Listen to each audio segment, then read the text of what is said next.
Good morning, everyone. Thank you for joining this webinar introduction to the Shoreline Guidance Document.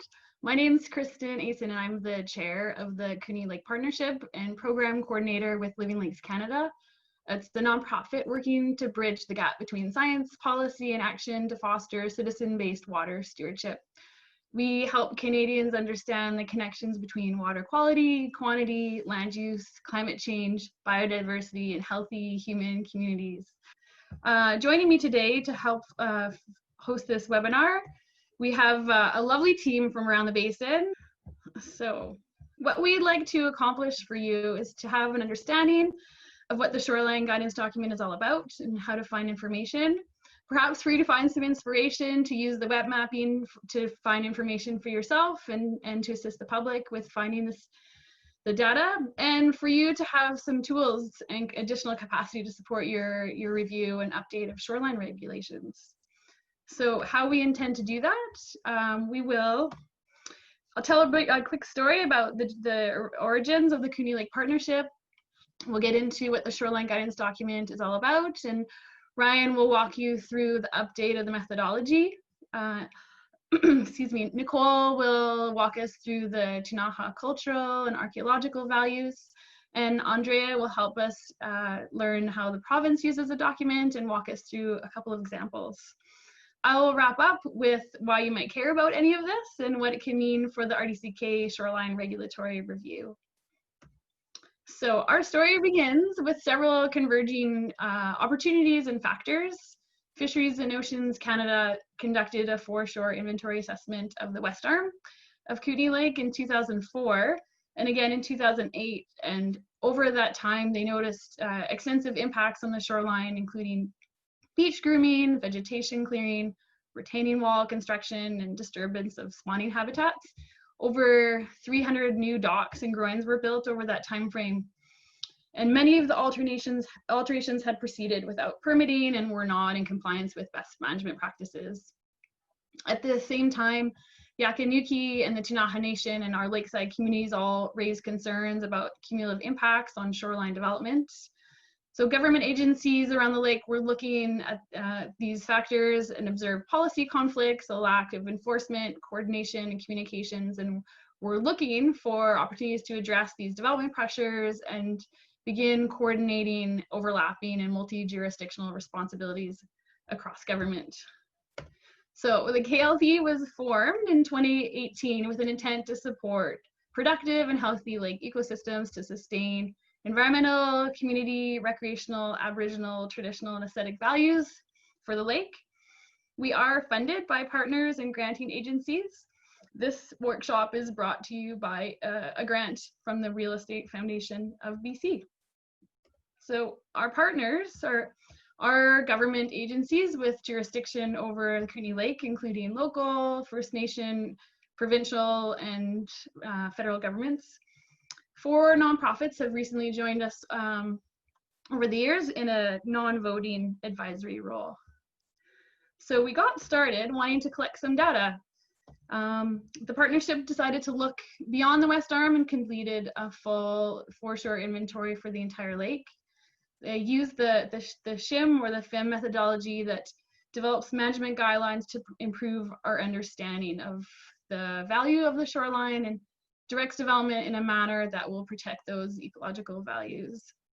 The KLP decided to take a unique approach to the federal protocol and integrated archaeological with Tunica cultural values. And overall, the Shoreline Guidance Document was intended to clarify and streamline decision-making processes between these various agencies for the benefit of agencies as well as stakeholders and proponents. So the scope began with Kootenay Lake. Apologies to GIS staff for these maps, but the boundaries of KLP run from the Duncan River and Meadow Creek at the north to Creston and Kootenay River in the south, through the West Arm to Coralin Dam, just west of Groman Narrows past Nelson. The scope was later expanded to include Slocan Lake, and our sister organization in the East Kootenays has conducted several projects for lakes around the east. And most recently, the director for Electoral Area I spearheaded an assessment for the Brilliant Head Ponds. So in summary, the Shoreline Guidance Document includes mapping, activity risk tables, design and assessment standards, as well as decision-making flowcharts. But next we'll get in, Ryan will talk a little bit about the methodology. So I'll just, without further ado, if anybody has any quick questions, otherwise please take it away, Ryan. Perfect, thanks, Kristen. Okay, so I'll take the next 4 slides, not too many, to talk a bit more about the FIMP background. And FIMP is the first deviation of the acronyms that you might be familiar with. I'll speak a little bit to that. It's a bit of a challenge because this year we're updating the methodology, and we've also updated some of the acronyms, for better or for worse. So FIMP stands for Foreshore Integrated Management Plan. We had to add a P at the end of FIM because FIM is actually a subcomponent of the FIMP framework. And I'll show you more on the next slide. So I'll talk a bit about the history, where the methodology came from, what it was developed for, how it's been used, and then also introduce the 3 components that make up FIMP. There's sort of 3 generally broad components that we refer to often, with the Shoreline Guidance Document being one of them, which I'm sure you've heard about. And then lastly, I'll just close off by introducing and talking a bit about the current FIMP project that Bruce and Heather were successful at getting funding for, and that's going to be a 4-year project. Okay, so FIM really started as Shim in 2001. That's when the methodology was formalized, written up, and it was designed for streams. So sensitive habitat inventory mapping for streams. And DFO, MOE, and a number of other partners were really involved at formalizing the methodology. The objectives of Shim were to standardize mapping of streams, inventorying streams, so counting data, inventorying data, and showing it on maps. So that objective is the same today for FIMP as it was back in 2001. And again, another objective is to really improve the quantity and quality of information available for land use decision makers like yourselves and planners, so that evidence-based decision making can happen. And then finally, of course, the sensitive habitat bit suggests that, of course, we want to protect sensitive habitats for into the future. So those objectives are really pretty overarching today as well, with the new FIM and FIMP methodology. One thing I should say is what Shim and FIM is not. It is not a detailed assessment. It is not a fish population assessment or an assessment of productivity. And that's important to remember because you know, it's not the end all be all. It really is a high level planning tool. So it's kind of a first stop. Then in 2005, Shim was applied to a lake, a large lake, Okanagan Lake. And in this document, they talk about Shim as Shim. It wasn't quite FIM, but because it was applied to a lake, it was kind of a transition period. And this was, again, DFO, MOE, the Regional District of Central Okanagan, and others as well. And then in 2009, the methodology really was formalized as FIM. So that's where that common acronym originated, and it stands for Foreshore Inventory Mapping. And Ecoscape, a consultancy based out of Kelowna, wrote these methods up and again, specified that it was for use on lakes. So that was the genesis of FIM. And now in 2020, we're updating those methodologies and basically taking all the lessons learned over the last 10 years and trying to formalize it, put it all in one place, and make it accessible for everyone. Okay, so now I'm going to use a schematic to try to talk about the 3 components and show you how they're connected. And I think in pictures, so for me, this really helps me understand what goes into a FIM project. So the first part is the FIM part, and that really is the data collection aspect of the program. So you go out to the field, you do your surveys, you collect your data, you count the number of docks, you count the proportion of riparian vegetation that's intact, you estimate the distribution of substrates along the lake foreshore and whatnot. There's also a big component where you do a desktop review. So you draw on the provincial databases of existing data, so species at risk data, sensitive habitats. You try to query all of those databases and include that information in your FIM package. And then the last bit of information is the First Nations traditional ecological knowledge. And of course, if that is available, the methodology allows it to be incorporated into the program. And the first report that you might be familiar with is the FIM summary report. And this is really a general summary of each individual data field. So quick tables, quick figures. It's a snapshot of what's going on in the lake. And this can be really useful if you want to know about a certain data field, for example. If you want to know about the number of docks or swim platforms or something like that, you can go to these summary reports and pull out that information pretty quickly. But what it doesn't do is integrate the information into kind of a compact, meaningful, easy to understand synopsis. So to do that, we really go down to this analysis component. So this is the second component that we talk about, and it really focuses on the Foreshore Habitat Sensitivity Index, so this FHSI index. It is previously known as the Aquatic Habitat Index. So bear that in mind. Of course, it uses some of the data that you collect in the field, not all of the data, and that's kind of something to pay attention to. Because when I was learning about FIM, I was surprised to kind of hear that not everything that gets collected or inventoried in the summary report goes into the FHSI analysis.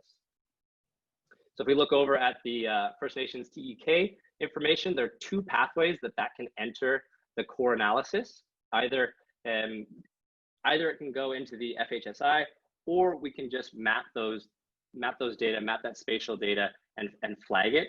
And it really depends on the nature of the TEK. Is it not sensitive? Is it quantitative? Okay, we can put it in the FHSI. But if it is sensitive, masked, so some aspects of it remain hidden, and for good reason, then it's not really suitable to go into the core analysis because of all the QA/QC processes that need to be applied to it. So in that case, it would be mapped and flagged and be visible for you in the Shoreline Guidance Document.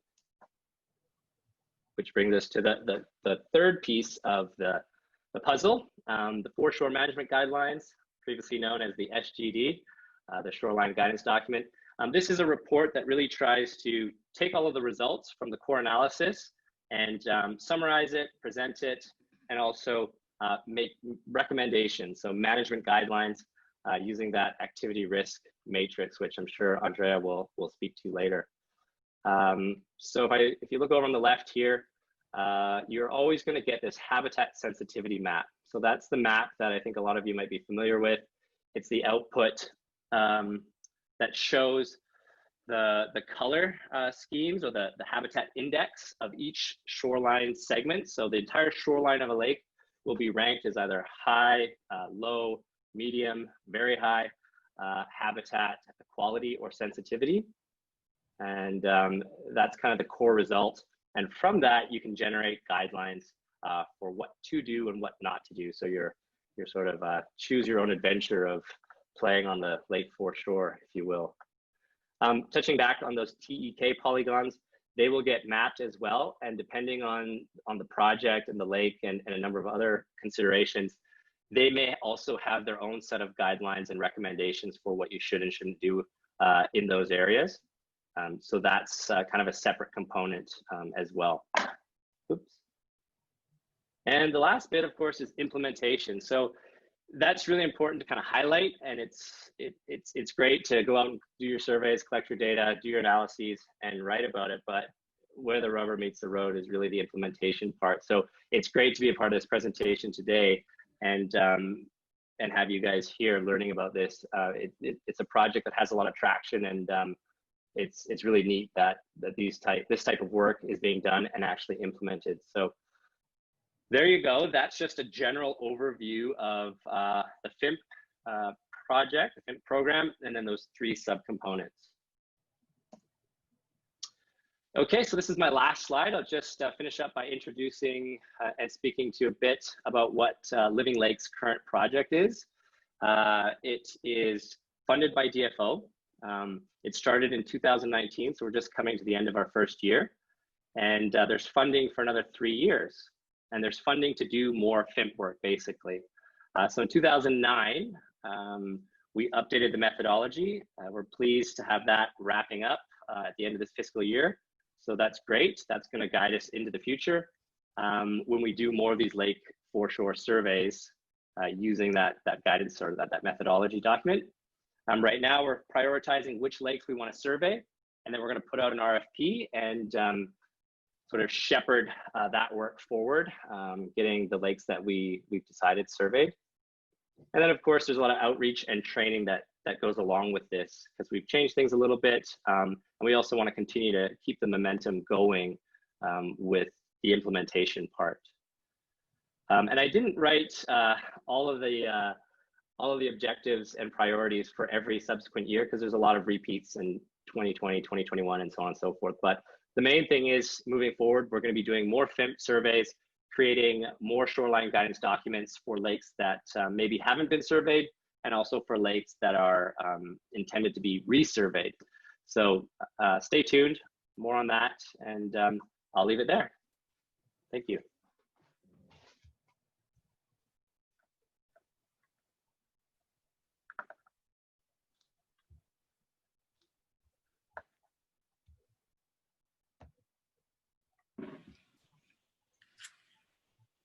Okay, hi. I guess it's my time to do the presentation. So my name's Nicole Capel. I work for the Tunica Nation Council. I've been with the council for 10 years. I actually joined the Kootenay Lake Partnership when it was established in 2010. Prior to that, I worked as an archaeological consultant in the Kootenays, and so I've been doing this for quite a long time.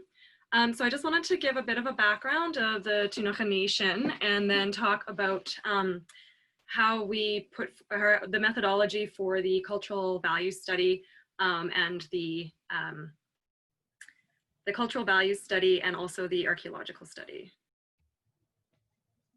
I'm just gonna get control of the screen here. So just on the left there, that's a map of Tunica Amakus, or the traditional territory of the Tunica Nation. You can find that map on tunica.org. As you can see, there's not a lot of detail you can see in the presentation, but the territory is 70,000 square kilometers and extends into Alberta and the United States.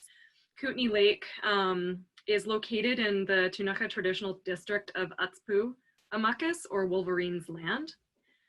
And the Tunica Nation has occupied the lands adjacent to the Kootenay and Columbia rivers, including Kootenay Lake, for more than 10,000 years. So historically, Tunica communities were located throughout the entire territory, including places like the Arrow Lakes, Kootenay and Duncan Lake, the Elk Valley, Crowsnest Pass, and also near Golden. So the seasonal round of the Tunica Nation would have taken them all around Kootenay Lake, up the Lardo towards Trout Lake, the Arrow Lakes, down the west arm of Kootenay Lake, past Bonington Falls to the confluence of the Columbia River. And they also traveled into the United States, where they traded with other nations at Kettle Falls, which is one of the largest prehistoric trading posts in the area. From the archaeological and oral historic record, we know that there were Tunica camps all along the shores of Kootenay Lake, and that we have place names recorded all around Kootenay Lake as well. Just one of the historic groups that occupied the north area of Kootenay Lake were the Gutmuknik, and those are the people, they mostly focus their seasonal round around Glacier Creek, which flows into the Duncan River, the Toby Creek area, which is on the other side of the pass, that flows into the Columbia River, and then also around prehistoric Duncan Lake. Descendants of the Gutmuknik, descendants of the Gutmuknik, as well as Tunica, who lived on the Oatscott Reserve and Arrow Lakes, are currently, they currently live in Yakanuki or Creston, and also in Akiskanook.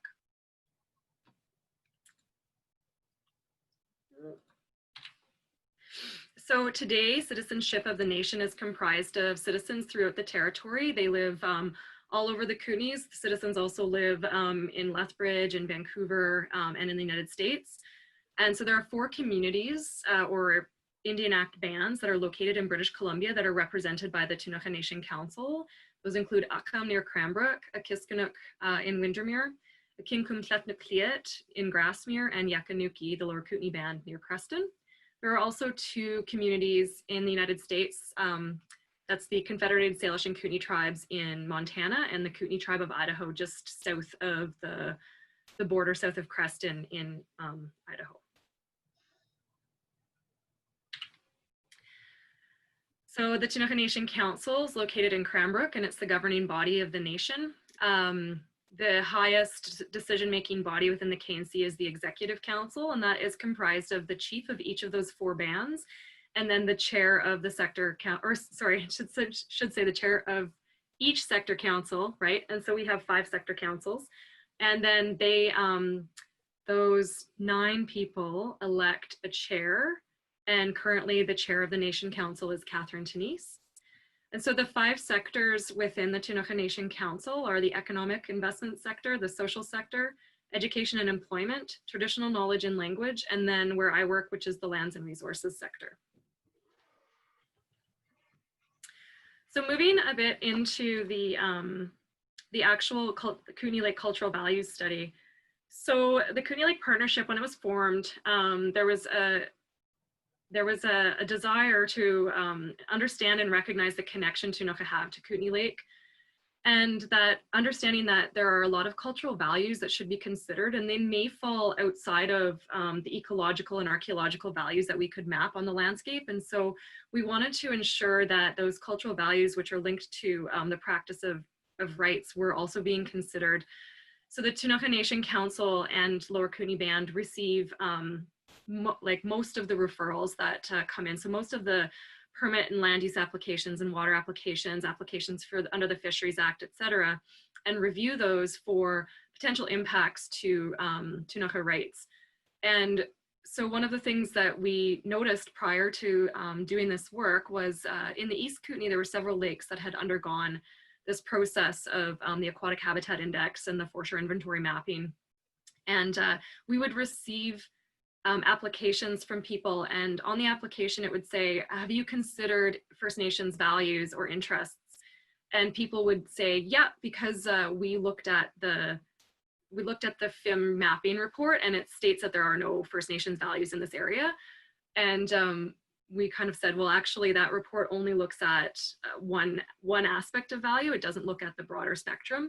And so so then we thought, well, couldn't we revise the methodology to include those Indigenous values within it? So that's where this value study came from. And so the cultural values methods. So we did use, so the ecological and archaeological inventories occurred, I believe, in 2012, and the results of those inventories were included in our cultural values study. So we didn't reinvent the wheel, we didn't redo those 2 studies. Then we took the mapped results, and we also did an archival review. And the archival review is not only ethnographic or ethnohistoric, but also we have archives within the Tunica Nation that are recordings and interviews with Tunica people dating back to the 60s and 70s. And so we went through our archives and pulled information that people people who lived in the 60s and 70s around Kootenay Lake would have provided. Then we went to Lower Kootenay particularly, and we interviewed knowledge holders about different values across the landscape. And then we did a field verification where we went out to those places with the knowledge holders and elders to ensure that where we had mapped it was actually the correct location, and that the values were still existed there. So the result of that were these mapped values along the shoreline. So internally, KNC has, we know what those specific value points are, where they're located in, and even which families and which individuals provided that information. But as was mentioned, that can be culturally sensitive information and confidential. And so we created this publicly available product, which we'll get into it in a little bit. And the publicly available product indicates that within a shoreline segment, it indicates whether there's a cultural value present or absent in each segment.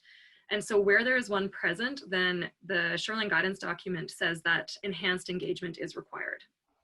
And so some of the other values that are outside archaeological and archaeological and ecological values include knowledge of where trails were and are, where habitation is. And when I say were and are, so the way that we interview people is we ask about current use, but we also ask about historic use, and we call it use in living memory. And so it could be that person, that individual in their lifetime, say they're 70 years old, so it's 70 years of use. But then we also ask, do you know of any places that your parents or grandparents would have told you about? So then some of the locations take us back about 150 years, which I think is pretty important, because that takes us back to about the time of contact with European settlers.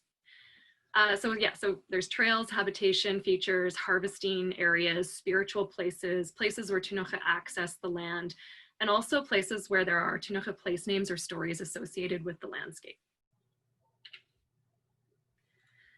So as mentioned, we did a site tour, and you can see that's the boat, our boat operator Kenton, who works for the KNC, and there's several elders on the boat, and we recorded all of this, and we conducted this work over a period of it was 1 year to do the interviews and the field study, and then it was another 2 years to figure out how to integrate it into the Shoreline Guidance Document.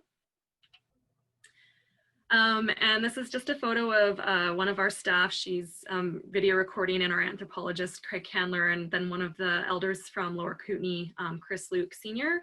And they're at a location where his parents had identified that they used to camp there to fish.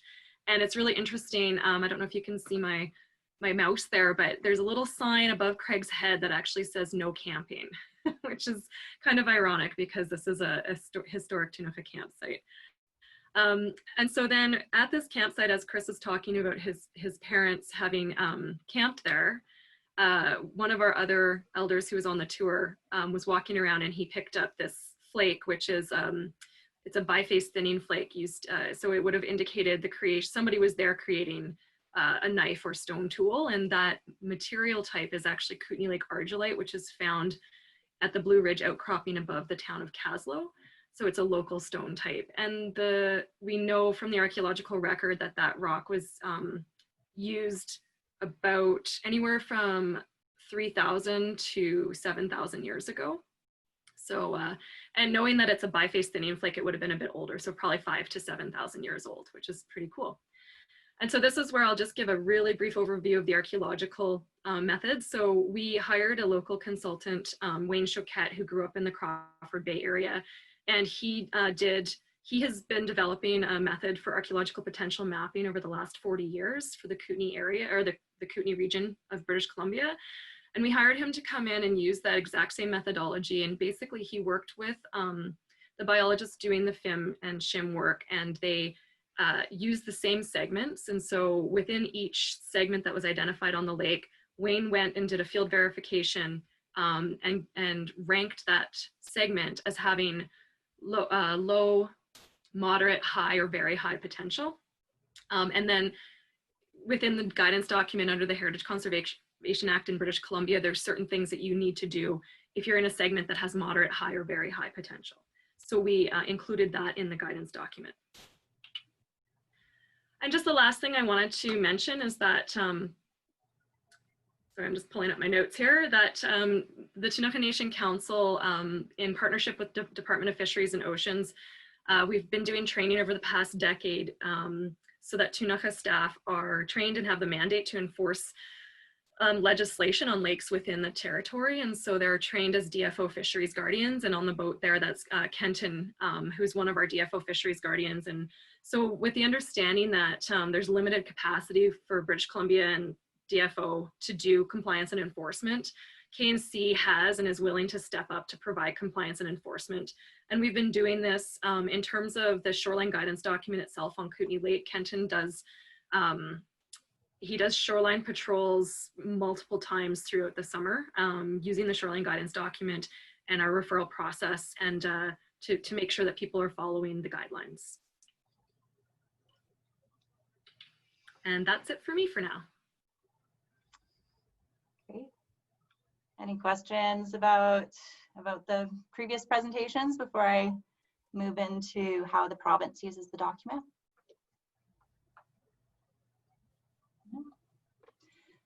Okay, I'm going to switch over to my. I just wanted to say there is a question on the chat. Oh, sorry. It says, when advanced engagement is required, is the applicant or the local government, or is it the local government that contacts the Tunica Nation? And we would encourage both, or either or. And so in some cases, one of the reasons we wanted to put this out there into the public was, in some cases we wanted to allow the public, if they wanted to get out ahead of it and contact us, then we could work with them on actually putting together their application. If that doesn't happen, this is kind of backstopped then by local government or the province, who can see that it's enhanced engagement and they can also contact us. So we have had just one example was in the Harrop Proctor area.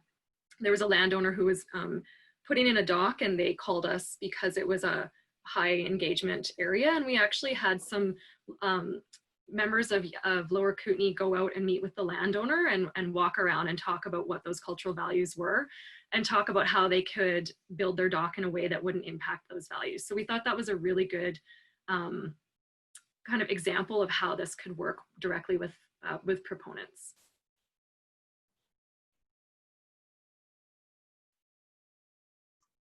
All right, if there's no other questions, I'll jump into my slides. Everyone can see the Crown Land applications, my presentation, hopefully. Just message if you can, I guess. So as I said before, I'm a Crown Lands officer. I work out of Castlegar, and I'm reviewing Crown Land applications when they come through front counter, and they're assigned to me as the technical review officer. And then we pull those applications through the referral process, which is when it would be sent to the RDCK, along with public referrals and First Nations consultation. And then I'm the one who is compiling all the information that we find in our review process through referrals and other ways, such as using a Shoreline Guidance document, and then make a recommendation to the decision maker on whether it should proceed to tenure or not. So I work for the Ministry of Forests, Lands, Natural Resource Operations and Rural Development. So lots of different technical staff use the documents, including our habitat biologists, who use more the FIM data more than the Shoreline Guidance document, since they have that technical expertise to be able to interpret the data. Our land authorization staff, our water authorization staff, and our First Nations relations team all refer to these documents across our region. Just a caveat that the Shoreline Guidance document is one tool, like I said, that helps us form our recommendations and decisions. And a decision maker is not bound to follow the recommendations or the process identified in the Shoreline Guidance document, but it's definitely something that's considered whenever we have one available. So I'm going to get into two different examples. This first example is a real application that is still under review. It was sent out for referrals sometime in the last year and a half. So, so not super recent, but it's just a good example. So we'll run through how to use the document for this specific example. And I'm going to be actually going into the Shoreline Guidance document. So I'm going to jump around a bit in the document to just mirror exactly how I would be using the document if this were my file. So if people want to, if I'm going too fast or if anything's unclear or you want to spend more time on something, just put a comment in the chat and I'll check back at it, because I just want you guys to be able to get the most out of these examples and hopefully be able to use the document yourself afterwards. So the red outline is the proposal. It's a commercial dock near Harrop. You can see hope you guys can see my mouse. There's an existing dock. So the proposal here is that the proponent who owns the upland wants to remove this just simple dock and replace it with a more complex structure that he wants to use it commercially. So it's not really a commercial marina, but it is a commercial dock, and he'll be renting out slips to other neighbors. The proposal has said that they want to try and reduce the impacts in their area by all using one dock instead of everyone having their own moorage facility. So here is just a photo that came in with the application. This is the existing dock with some pilings. You also see a boat launch here. And then this site plan on the right is just a simple but pretty common quality site plan that we'll get from people trying to explain what they would like to do on the foreshore. So I'll just bump out of the document or the PowerPoint here. So this is the Kootenay Lake Partnership, just their main website. If you go to their website, scrolling down, you see Slocab Lake on the right here and Kootenay Lake on the left. So there's a mapping document, hyperlink, there's the Shoreline Guidance Document hyperlink, and then an interactive web map. So I'm going into the interactive web map because you can actually put in your address that you'd like to go to, so the upland address of the foreshore that you're wanting to check out, and then it will bring you, it will zoom you to the foreshore location. So you see all these different colors and numbers and letters and everything. So I find it easiest to go up and to the right here, take a look at the layer list, and start by turning everything off. So I just want to take a look at what it looks like with none of the layers on. So I can see here, here's the dock and the boat launch that we saw in the photo that was submitted with the application. So we know we're in the right place. So going into the FIM points, this is really like, this is what was viewed when they gathered the data. So they noted there was a boat launch here at that time. So we'll leave that one on. The FIM segment break, that's kind of a technical piece that we don't really need to worry about at this stage. The next one is the Aquatic Habitat Index rating, so the AHI, and this is orange. So we can see going into the layers that there are, there's 5 different colors and they're going from very high to very low. Orange is moderate. So I'm going to write down orange moderate and remember that for later when we're going into the guidance document. Next is erosion. So I turned it on and there's no erosion identified in this area. Next is vegetation. You can see vegetation on either side of our application, but not actually overlapping. So we're not going to worry about it, but you can just see here, EV is emergent vegetation. So we'll just turn that off for right now. The site sensitivity is blue, which means it's aquatic. So I'll let you know what that means when we go into the document as well. And then, is there going to be enhanced engagement associated with this application? Purple would indicate yes, gray is no. Is there white sturgeon habitat? There's no lines in front of this area, so no to white sturgeon habitat.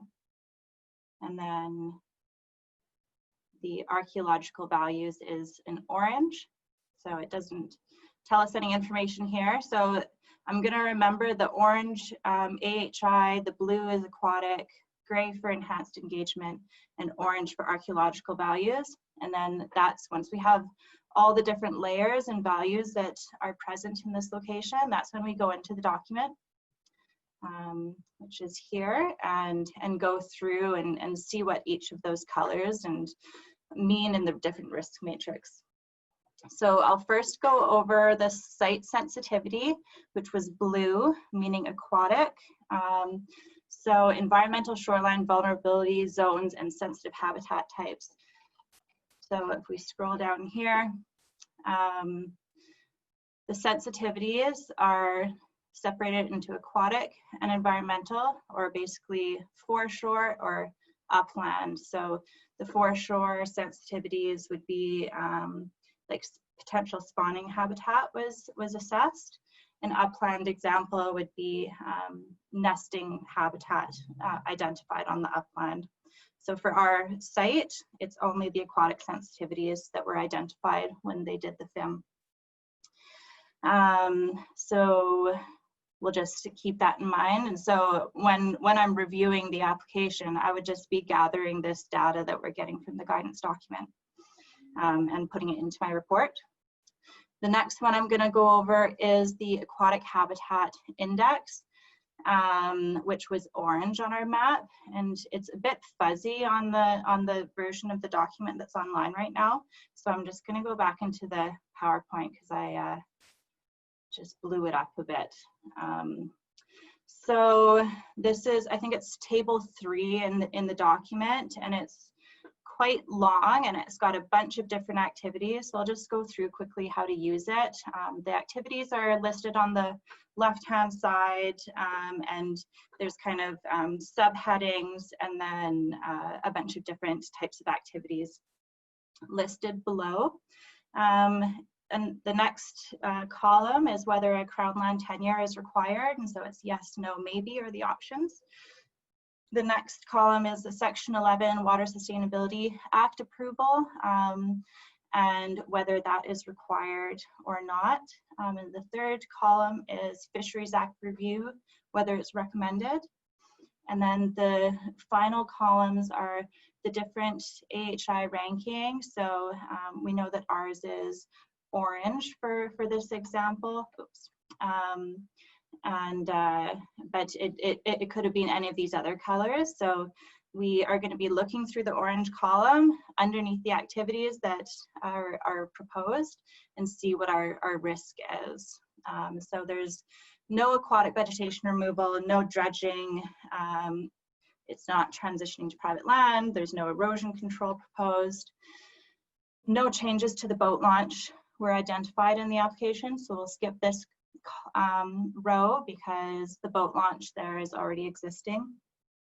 No buoys, and then we get down to docks. So it is a dock being proposed, and this refers us to figure 3. So I'll just remember that. Go to the next page. And then this one is commercial marinas. So because this is a commercial dock, it's not just a simple private moorage. I also think it's worth looking at figure 4, because sometimes the activity proposed doesn't fit just in one category. There might be multiple things being proposed, or it might just be kind of a unique proposal. So you have to look in a couple different rows to make sure you're not missing some of the guidance. Okay, so going to figure 3, I'm just going to jump to it in the document here.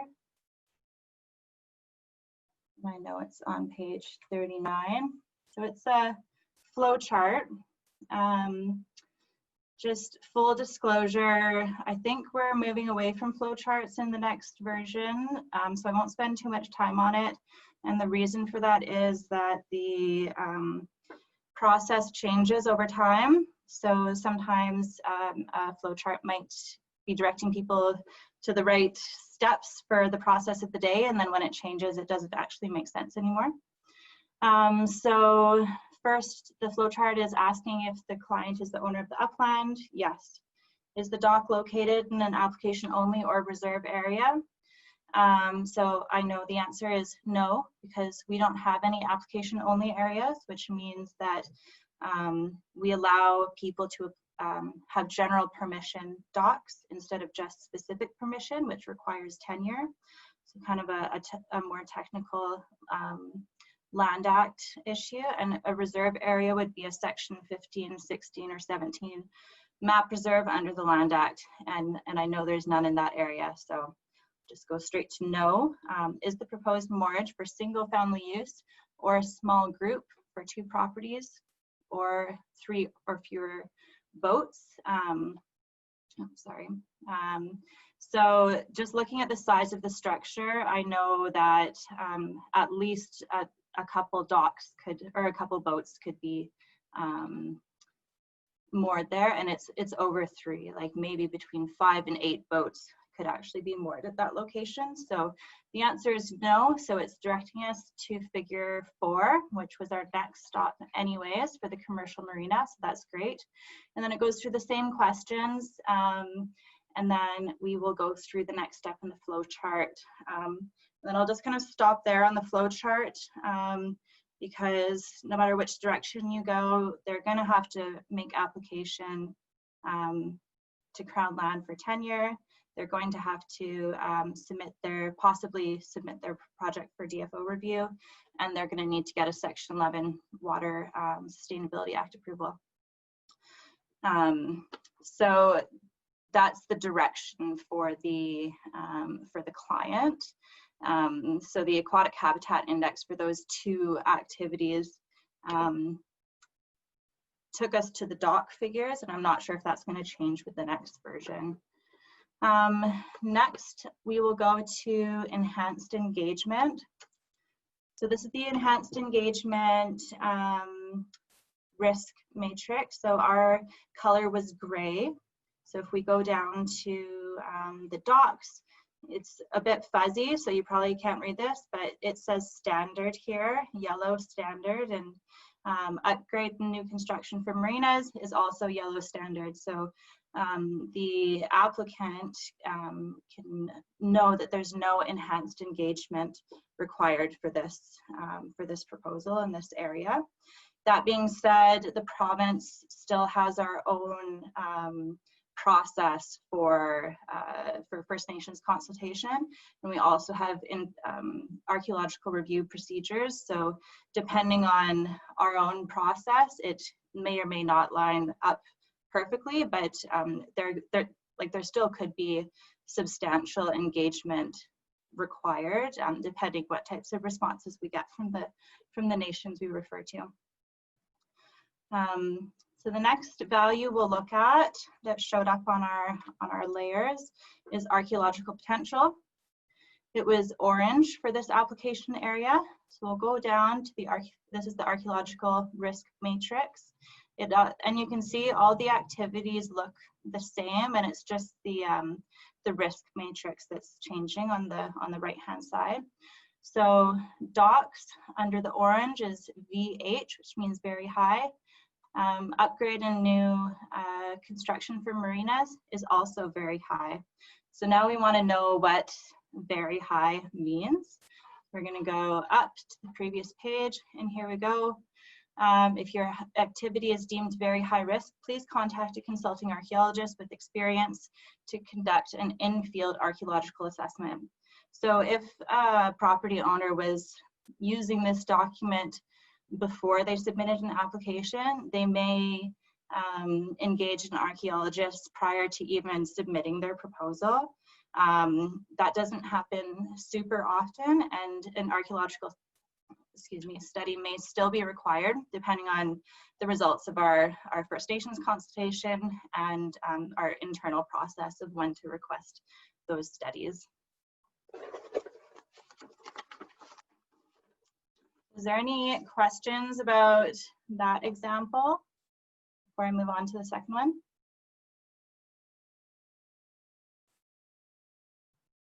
Doesn't look like it. Okay. So that would be a pretty simple example. The next one we've chosen is a made-up proposal at Crawford Bay. So we just wanted to choose an area that had a lot of high values to show you how this document could be used in a different way. So like I said, I find it just a good exercise to just remove everything. One tricky thing about it is if there's too many values overlapping each other, the colors kind of overlap, and they could actually change the color that you're seeing on the screen, like a blue overlapping a green, for example. So it would just skew your view a little bit. So I'm going to say that our application area is just right here. You can see it's regional park. It's a wetland. So we're likely going to see some pretty high values in this area. So any FIM points identified? Nope. FIM segment break. You can see they popped up over here. You'll often see them in areas where there's streams and stuff like that, just showing that helps with the data integrity. Aquatic habitat index rating. So you've got a dark red color, which is very high. Do we have any erosion? It doesn't look like it. Vegetation, so lots of different vegetation values going on. We have submergent vegetation, emergent vegetation, riparian, cottonwood riparian. So considering this is a wetland, this is not surprising whatsoever. I'm just going to turn this one off just because it will skew the other colors, but we know there's overlapping vegetation. Site sensitivity is turquoise. So what does that mean? Aquatic and environment. So that means it's the spawning habitat as well as different upland values such as nesting habitat. Enhanced engagement, is it required? Purple, it says yes. And then you see some stripes come up here for the critical white sturgeon habitat. So it's also identified as good sturgeon habitat. And then archaeological values is red. So going back to, I'm just going to skip the site sensitivity just because we already went through it. So we know that there's lots of foreshore aquatic values and upland values that could be impacted by any type of development.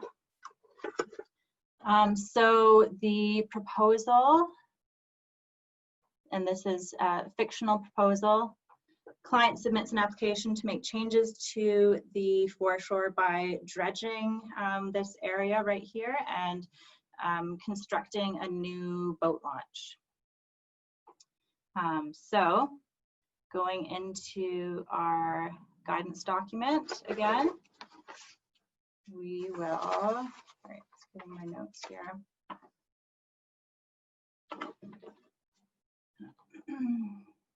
So going into the aquatic habitat index again. So let's find our activities. We see dredging right here. It may or may not require Crown Land tenure. It does require Water Sustainability Act approval. It does require Fisheries Act review. And in the very high dark red ranking, it's considered a very high risk activity. And then the other proposal was constructing a new hard surface boat launch. Also, it needs Crown Land tenure. It needs the Water Sustainability Act approval. Check the fisheries website yourself to see whether review is recommended, and it's a very high activity. So going into the document, page 29. Oops. Right, 21. So it has a list of just different considerations, and I'd say this is most useful to the proponent and would be really useful for them to consider before submitting application. So it just identifies that there's very high risk of harm of fish habitat and goes through some of the other authorizations you might need, and is really should be a big deterrent for anyone considering making changes to the foreshore in this area. And then going into our next value we'll look at is enhanced engagement, and we remember that it was purple. We'll just take a look. Constructing new boat launch, enhanced. Dredging, also enhanced. So what does that mean? We will go up here, and I'm just going to let Nicole jump in and talk about what that actually means and what that should look like. Yeah, thanks, Andrea. So yeah, because this is a fictional application, I'm going to give some fictional, like potential fictional cultural values that could be here. So basically, if you look at this, enhanced engagement just means that the KNC, based on current information, there could be more complex engagement required and a more in-depth review by the KNC or one of its member communities. And so we did a link to the Strategic Engagement Agreement, which actually outlines the different levels of engagement that the government of British Columbia has with the KNC. And so enhanced would likely be a level 2 or higher, which is something that we know between governments is how we talk to each other. For proponents, this is really just to give them a heads up. As I mentioned, they could contact us directly and we could internally walk through what values were identified in this segment. And those values could be, so I just made a list of some of the things. So in this particular place, definitely some of the cultural values identified definitely could be the white sturgeon habitat that Tunica know about. It could be that they know that there are maybe raptors nesting upland. It's wetland habitat. So like there are a lot of ecological values that are cultural. All right, thanks, Nicole. So yeah, just jumping back to the guidance document, just looking at our last value is archaeological. So the risk matrix, we know it's high in the red zone. New boat launch is very high, dredging is high. So we would go back and look at, we already know that in-field archaeological assessment is recommended for very high risk area or activities, and high risk activities still recommend archaeologists review, but potentially may not need an in-field assessment, but maybe some other sort of assessment. And then I won't go into the white sturgeon habitat because there's not a lot of information in the document, but really what this example shows, and like if I was reviewing this application, it would already be super clear to me even before looking at the document that this is a pretty high risk activity, and there's potentially a lot of issues, and we would just learn that through our own referral and consultation process. But this just kind of gives some concrete data about it as well. But really the great thing about this document is that it gives the applicant and the property owners just a heads up on how an application might go in their foreshore area of interest. Like if you were a property owner and trying to put in a new boat launch in this area, you would have a really hard time doing that. And if you looked at the document prior to submitting your application, you could probably save yourself a lot of time and money, especially when it's unlikely to get approved considering all of these different values. So yeah, I know that's one of the definite goals of the guidance document, is to not only be used as a guidance tool for local governments and the province and the feds and First Nations, but also for property owners to be able to review their own foreshore area so they can save themselves time and effort before making a proposal. So I just see a question here. For existing marinas and previously dredged breakwaters, is the process and consideration any different, or do the same considerations apply? So for existing infrastructure, it is different. but it depends on quite a few things. So if it's an existing marina that's tenured appropriately, their tenure it's very unlikely to be canceled. You'd have to be a very non-compliant tenure holder to have your tenure canceled. But the requirements under the Water Sustainability Act aren't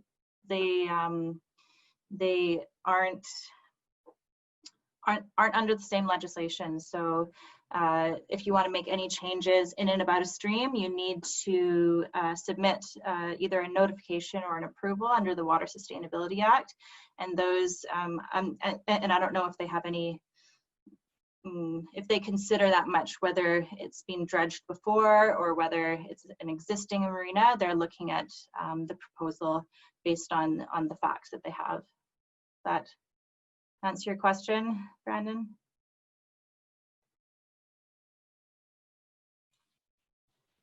And it's Nicole here. I just wanted to say, from an archaeological perspective, if it's existing and whatever their application is doesn't include any ground altering activity, like then we wouldn't ask for an archaeological assessment.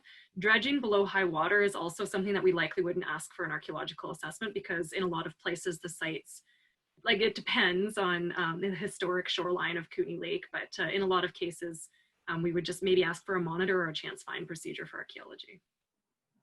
Right, yeah, thanks for that. Any other questions before we move on? All right, doesn't look like it. Kristen, are we back to you now? Great. Thanks so much. I appreciate that. So moving on to the so what. So the Shoreline Guidance Document is intended to allow common low-risk activities to proceed while providing guidance for higher risk activities. It documents current conditions to assist with compliance and enforcement, as well as helps residents and developers navigate complex regulations and bringing clarity to permitting requirements, eventually to support conservation and restoration of key values. What it doesn't do is introduce any new regulations or change existing ones. So the intent of all of this data collection is to eventually inform evidence-based decision-making. These risk-based guidelines are should be directing shoreline development in a way that protects shared values. The data can be used to launch larger lake management planning processes and to eventually help determine how to best live, work, recreate, and develop in and around our lakes. So the Lake Windermere is an example of how the document was used to inform local government policy and regulation. This first slide depicts how the areas with the two most highly sensitive shoreline zones were incorporated into the RD Regional District of East Kootenay Development Permit Area for Lake Windermere. And the DPs were crafted in a way that reflects the site sensitivity of the particular shoreline segment. Similarly, the zoning bylaw for Lake Windermere flowed out of the official community plan, and a series of different shoreline zones were developed to reflect the given shoreline sensitivity to various types of development. And what this looks like, each zone articulates different permitted uses and structures that range from private docks and group moorage to boat launches and breakwaters. The zones also specify other regulations like dock area and length, materials, or prohibitions on covered structures. So what's next? So yeah, these guidelines are intended to provide some certainty for landowners and developers while helping to protect and restore important fish, wildlife habitats, archaeological and cultural values, and lead to better scientific knowledge for decision making. And despite the observed modifications around Kootenay Lake, there still is 63% of the shoreline remaining in a natural condition, which presents an opportunity to direct development accordingly. Under the current RAFBC grant, the Kootenay Lake Partnership is assisting the Regional District, City of Nelson, and Village of Caslow to integrate this work into policies and regulations in the near future. And we are hoping that Kootenay Lake may be included in the next FIM update. So if we have lots of time now for any questions, if you'll continue to enter your questions into the chat box and let us know who you'd like to be answering the questions. I will also unmute everyone so you can just pipe in out loud. So yeah, feel free. We've got lots of times for questions to have a good discussion and get into yeah, any concerns or issues you have. So yeah. So thank you, everyone. Kristen, was there one question that you were gonna read out that was sent to us beforehand? I forgot exactly which one it was. We did have one question we thought might come up. Should the FIM be reassessed for Kootenay Lake, and the RDCK go ahead with planning processes at this time and base their regulations on the current data, if perhaps there be questions around what that would mean for those regulations if they're based on the current data and it gets updated in a couple of years? Ryan put some thought into that question.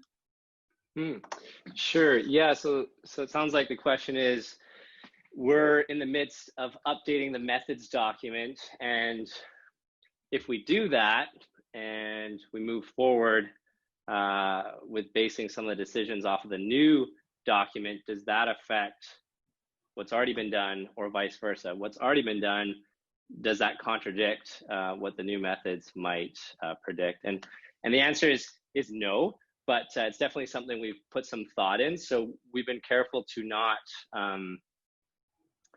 change the definitions of different data fields such that if we did a refim and came up with new results and the results were different, you'd wonder, okay, are the results different because of the change definitions, or are they different because of real change? So I might not be explaining it perfectly, but the point is we're really trying to make sure there's consistency between any updates that we do now, and make sure that if we do a refim, any perceived differences change is real and not an artifact of an altered methodology. So the answer is no, it's not going to be an issue, but we have to be careful about how we address it. So there's a lot of technical folks that are thinking about that. And when you compare the data from an initial FIM, let's say 10 years ago, with a new FIM, and you look at the rate of change, you really want to be careful about understanding what's driving that change and make sure that it's real change and not an artifact. So I think that's captured that. Great. Thanks, Ryan. There was another question that was put to us before the webinar today, and that was whether a shoreline authority refers retaining wall construction or reconstructions to the RDCK building department, or is that up to the landowner to complete? Who's that question for? I can speak to that a little bit. So all Land Act referrals for new applications go to the RDCK, but my understanding is not all Water Sustainability Act approvals will go to the RDCK. So, and I'm not a water stewardship. I'm not in that division, so this is just my basic knowledge, and hopefully I get it right. But you can apply for changes in and about a stream, and then depending on what your activity is, it will be put into either a low risk activity or a high risk activity. And low risk activities can go through as a notification where the proponent submits their proposal, and within 45 days, whether they get a response from the province or not, that those activities are basically considered approved. So those would be the low risk activities. But even sometimes, depending on the type of dock construction, private moored construction, it could fall under a notification if there's no major like machinery used and stuff like that. And then if it's a higher risk activity, it would go through as an approval, which is a more involved process and goes through a referral process and First Nations consultation. But even in those circumstances, if there's no foreshore zoning or zoning that could be affected, bylaws that could be affected, the water stewardship group does not refer to local government. And I don't know how or whether they're instructing clients to follow up on whether any development permits would be required on their own. But in theory, it would be the private property owner's responsibility to make sure that they're following the local bylaws and development permits. Right. Or building permits, as the case may be. Or building permits, yeah. Thanks, Andrea. So everybody is unmuted. If anybody has questions, feel free just to pipe up and let us know what what your issues are, if you have any. I see Nelson has posed a question. I don't know if this is to the participants or not. Do you want me to read it, Kristen? Sure, thank you. Question for front counter staff on the call. On a scale of 1 to 10, with 10 being very familiar, how would you rank the general public's awareness of the Shoreline Guidance Documents given your encounters with them? So I don't know if any of the participants can pipe in on their impression of that.